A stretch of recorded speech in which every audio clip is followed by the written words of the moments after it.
সুপ্রিয় ভিউয়ার্স, আসসালামু আলাইকুম। মৃধা মিডিয়ার পক্ষ থেকে আপনাদের সবাইকে স্বাগতম এবং এখন একটি ইমিগ্রেশন সংবাদ নিয়ে আপনার সামনে হাজির হয়েছে। ইমিগ্রেশন সংবাদ হচ্ছে ইংল্যান্ডের টপ অফ দ্য টপ।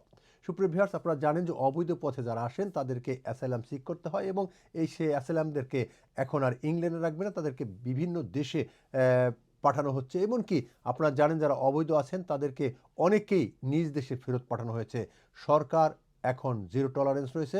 তবে অনেক আইনজীবী মনে করেন যে এই অবৈধদের আসার পথের অন্যতম পথ হচ্ছে ফ্রান্স হয়ে ইংলিশ চ্যানেল পাড়ি দিয়ে ব্রিটেনে প্রবেশ করা।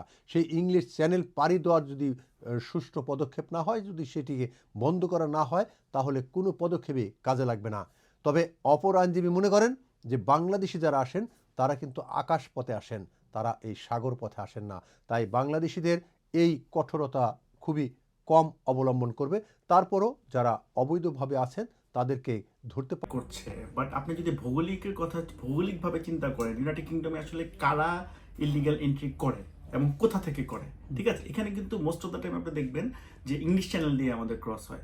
গভর্নমেন্ট কিন্তু এই জায়গাটা, এই যে ডোরটা, ঠিক আছে, এই ডোরটাই কিন্তু বন্ধ করতে ব্যর্থ হচ্ছে। এবং এই ডোরটা ব্যর্থ হওয়ার পরেই কিন্তু গভর্নমেন্ট ডিসাইড করেছে 33 মিলিয়ন পাউন্ড। তারা কিন্তু অনেকদিন ধরে চেষ্টা করছে, বাট একটা বড় বাজেট স্পেন্ড করে এটাকে কনসার্ন রেডি করা বা রেডি করা বা পাবলিকের কাছে ইম্পর্টেন্স দেওয়া যে তারা যাতে ইলিগাল এন্ট্রি না করে বা ইলিগাল এন্ট্রি করলে হোস্টেল এনভায়রনমেন্ট হবে, এটাই গভর্নমেন্ট চেষ্টা করছে। বাট ওই জায়গাটা যদি বন্ধ না করে এবং এখানে যদি 33 বিলিয়ন পাউন্ড খরচ করলো, গভর্নমেন্টের আসলে কোনো উপকার আসলে এটা আসলে ইউনাইটেড কিংডম এবং ফ্রান্সের জেনুইন এগ্রিমেন্টের অভাব বা জেনুইন জায়গাটায় যে জায়গায় কাজটা করতে হবে ওই জায়গাটায় আসলে ল্যাকিংস আছে।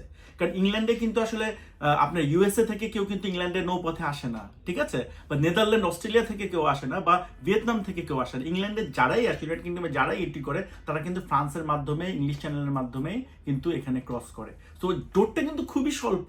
এটা এমন না যে সব জায়গা থেকে আসতেছে। ইটালিতে যেমন অনেক জায়গা থেকে আসে, জার্মানিতে অনেক জায়গা থেকে আসতে পারে, বাট ইংল্যান্ডে, ইউনাইটেড কিংডমে আসতে পারে না। একমাত্র ক্যালিস ইংলিশ চ্যানেল থেকে আপনি 99% মানুষ ঢুকে। তো ওই জায়গাটা যদি বন্ধ না করতে পারে, 33 মিলিয়ন পাউন্ড খরচ করে আসলে কোনো এফেক্টিভ হবে না। আসলে কি আমি কনজারভেটিভ পার্টিরও ভুল ডিসিশন ছিল না, আমি তখনও বলেছি, এখনো বলছি। এবং লেবার পার্টি যে কাজগুলো, ইনিশিয়েটিভগুলো নিচ্ছে দেশের স্বার্থে, এটাও ভুল ডিসিশন বলবো না। তারাও ভালো কাজ করছে, দেশের স্বার্থের জন্য কাজ করছে। বাট ওই সময় কনজারভেটিভ পার্টিকে ক্রিটিসাইজ করেছিলেন লেবার গভর্নমেন্ট, বিকজ ওই সময় আসলে লেবার পার্টি ক্ষমতায় ছিল না। ক্ষমতা না থাকলে আসলে অনেকভাবে ক্রিটিসাইজ করা যায়, যা লেবার পার্টি করেছে এবং সরকারে এসেছে, সরকার গঠন করেছে।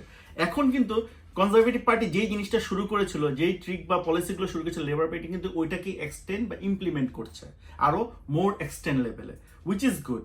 ঠিক আছে, দেশের স্বার্থে অবশ্যই তাদের করা উচিত, বাট যেটা করতে হবে, কংক্রিট জায়গায় হাত দিতে হবে। কংক্রিট জায়গায় হাত দেওয়ার তাদের উদ্দেশ্যটা হলো যাতে ইলিগাল মাইগ্রেন্ট বা ইমিগ্রেন্ট অ্যাসাইলামের যে মানুষ এসে ঢুকে বা ঢোকার চেষ্টা করছে, এটার ফলে যে ট্যাক্স পেয়ারদের খরচ এবং কান্ট্রির যে সেফটি কনসার্ন, ওটা নিয়ে বোথ পার্টিকে কাজ করা উচিত এবং লেবার পার্টিকে এখানে আরো বেশি স্ট্রিক্ট হওয়া উচিত, যাতে আসলে অ্যাসাইলামের মাধ্যমে যারা এন্ট্রি করে তারা তো লাইফ এট রিস্ক নিয়ে আসে। আমরা কোনোভাবে এটা মানে অ্যাকসেপ্ট করতে পারি না। শহর শুরু করে অন্যান্য ড্রাগ চোরাচালানের ব্যাপারে বিশ্বব্যাপী ঐক্যমত আছে, বড় বড় এজেন্সি আছে। মানব পাচার সবচেয়ে ভয়ঙ্কর জিনিস, তার বিরুদ্ধে কিছু নেই। প্রথম কার্যকর কোনো বিষয়ে বিশ্বের নেতৃত্ব বিলের দিকে যাচ্ছে।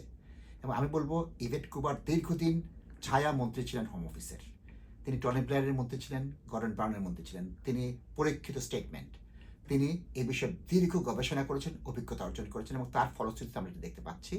যেহেতু সিপিএস এর হেড ছিলেন কিয়ার স্টারমার, তিনি প্রত্যক্ষভাবে জানেন এই আইনের খুঁটিনাটি।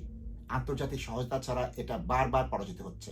সুতরাং আমি এটাকে কার্যকর পদক্ষেপ মনে করি। তবে আমরা মনে করি 2 দিন 5 দিন 2 বছরের মধ্যে সমাধান আসবে। নৌ তারা কি করেছে, 24,000 মানুষকে ইলেকশনের পর থেকে এই পর্যন্ত ডিপোর্ট করেছে দেশ থেকে, প্লেনে তুলে তার দেশে পাঠিয়ে দিয়েছে। মামলা না, পাঠিয়ে দিয়েছে দেশ থেকে। তারা টার্গেট করেছে 80,000 মানুষকে পাঠিয়ে দেবে। শুধু তাই নয়, তারা কি করছে, অর্গানাইজ ক্রাইমের যে হোতা তাদের ধরার জন্য করছে, তাদের অ্যাসেট কনফিসকেট করবে এবং তার জন্য যুদ্ধাবস্থার আইন ব্যবহার করবে। নর্মাল আইন না, আইনের ফাঁক গলে আইনজীবীর মাধ্যমে টাকা খরচ করে বেঁচে যাবেন, সেটা হতে দিচ্ছে না। তারা ইন্টারনেট থেকে শুরু করে সব ধরনের যে অধিকার আছে সেই অধিকারটা হরণ করবে ওই গ্যাংদের জন্য।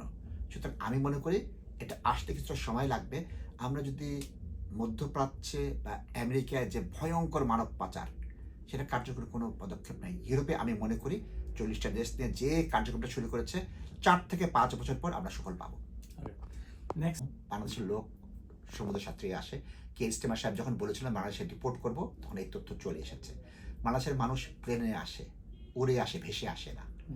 ভেসে আসে মধ্যপ্রাচ্যের মানুষ, ভারত থেকে প্রচুর আসে, পাকিস্তান থেকে আসে, ইরান লিবিয়া থেকে আসে, সিরিয়া থেকে আসে। বাংলাদেশ থেকে লোকরা ওই ডিঙি নৌকায় আসেন না। তারা হতে পারে গলাকাটা পাসপোর্টে আসে, একজনের বউকে আরেকজন বউ বলে আসে, কিন্তু তারা 3% কম কমে গেছে এখন আসাটা। সুতরাং ওই ডেঞ্জারাস জার্নি যেটা বলে সেটা বাঙালি মানুষ খুবই কম আসে।